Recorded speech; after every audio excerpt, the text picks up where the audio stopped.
Depuis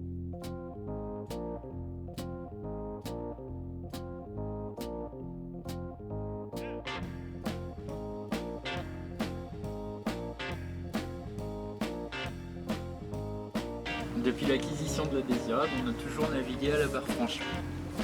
Et depuis seulement l'année dernière, on a installé une barre à roues pour voir comment ça faisait.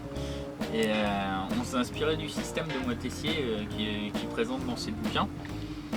Donc on a une barre à roues, un fût, un support avec des poulies de renvoi dedans, du Spectra qui remonte sur des poulies de renvoi à l'arrière, ici, qui sont raccordés à des ridoirs, comme ça on peut gérer la tension des gouttes et ça revient sur la barre franche. Quand on actionne la barre, ça actionne la barre franche. Et du coup, s'il y a une drosse qui pète ou une poulie qui pète, on peut toujours actionner la barre d'ici.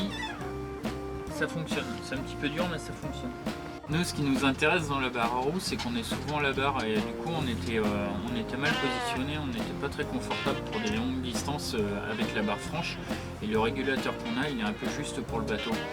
On avait aussi un pilote automatique qu'on mettait par petit temps parce que c'était un petit pilote aussi pour le bateau. Et du coup, c'est vrai qu'on reste pas mal à la barre. Le fait d'avoir la barre à roue installée maintenant, ça nous permet aussi d'être directement dans la bonne marge du bateau et bien en face et du coup c'est quand même beaucoup plus confortable. Et le gros avantage qu'on a, et on cherchait une solution depuis qu'on avait le bateau, c'était pour le compas. Parce que du fait que ce soit un bateau en acier, ça polluait la direction du compas et c'est vrai que maintenant il est beaucoup plus précis et on s'en sert beaucoup plus, quoi.